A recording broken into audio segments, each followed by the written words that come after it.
I'm Cindy. I am a product manager at Ramp, and I work on AI for our growth marketing team.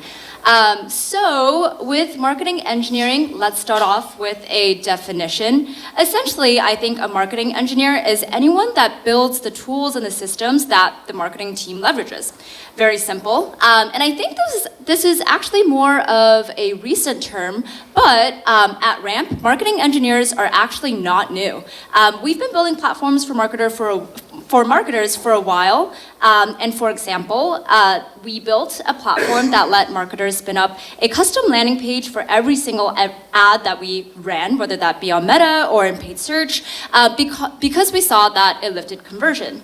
And the way that we developed this was like very traditional product engineering. We had a few engineers maintain it, the growth marketing team used it, and at that time, that was what growth marketing tooling meant.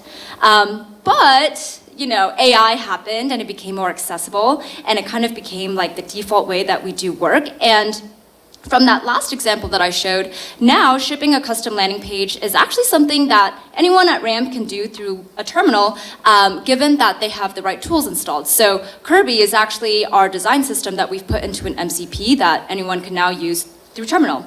And so what happened was we stopped maintaining that last platform. And this is just like one example of something that's changed in our org, but I do think it highlights a bigger trend that we're seeing at Ramp.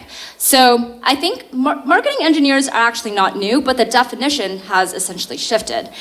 Before, what it meant was marketing tooling was a piece of software that a few engineers maintained for everyone else. But now the tooling is AI, and a builder isn't a separate eng team. It's essentially every person in our growth org. And given this shift, what does it actually look like in practice?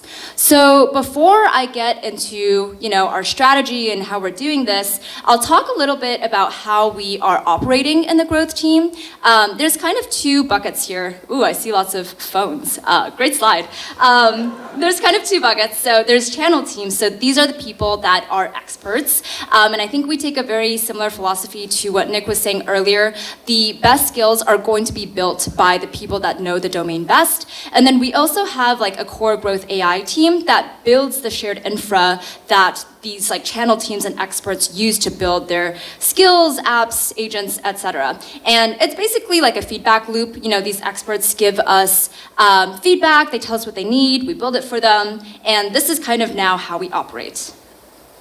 And so the way that this is actually happening is that it's happening in 3 phases, and each one of these phases kind of like lets us get value from AI at a different scale. So the first phase is where you're using AI for personal leverage. So this is kind of where you're automating your individual workflow and you as an individual are becoming more productive. So you're building your skills, you're building your apps, and you're just making yourself more productive.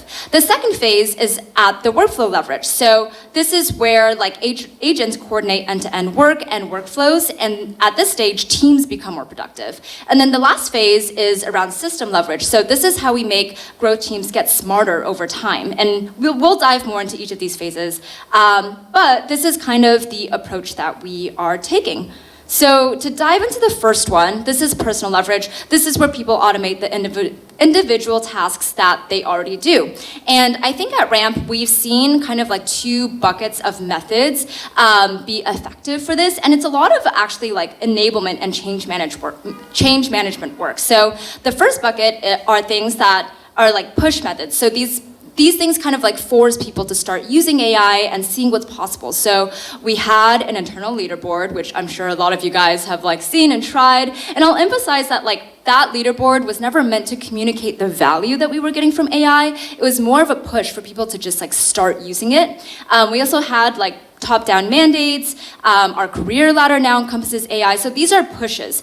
And then we also have a lot of things that pull people towards AI and make it easier for people. So I think Glass is a great example of this. There's a screenshot of it on the right. Essentially, it's a UI wrapper on Claude Code that makes it very easy for anyone to use Terminal. And then we also had a lot of like enablement sessions just explaining, what's a skill, what's an eval. I think a lot of these things are very obvious to people in this room, but maybe not for for everybody else. And so this is kind of the first phase that we were going through. And then afterwards, once you have all of these like local optimizations, you'll realize that like coordination, like skill triggering, approvals, like these things then become the bottleneck. And so we've been building agents to coordinate across full workflows. And how we tackle this is first, you find an existing workflow, and then you find the most painful step of that workflow. And you build an agent that tackles that one step, and then you can expand what it does. And you want to maybe start off with like one step or two steps to kind of build trust with the rest of the team. And then you can then expand it to maybe the steps that are before that in the workflow or after in the workflow.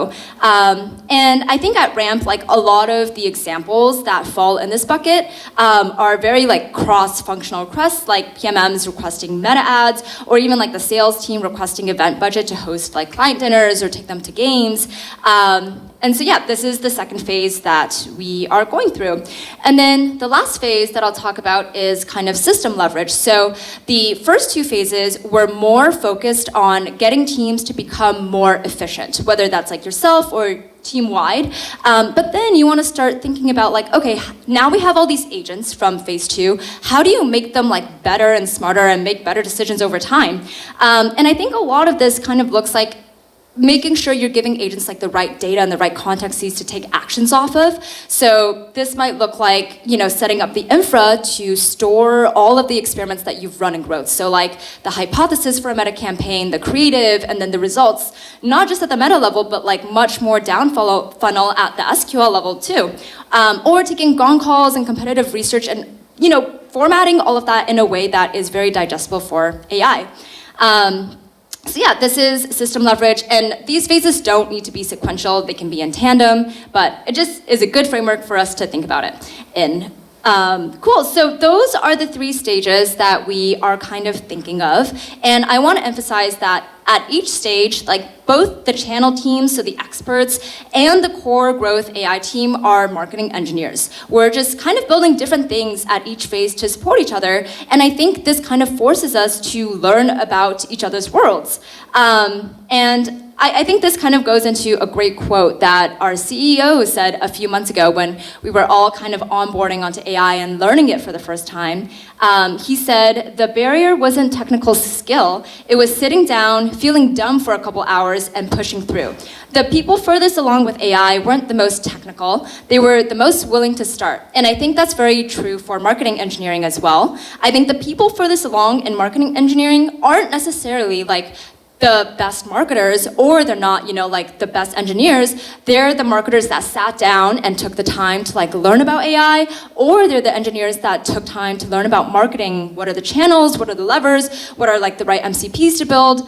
And yeah, that's how Ramp is going through this change. If any of this sounds exciting to you, we are hiring a lot, so please find me after. But yeah, excited to hear how everybody in this room is thinking about this problem. Thank you.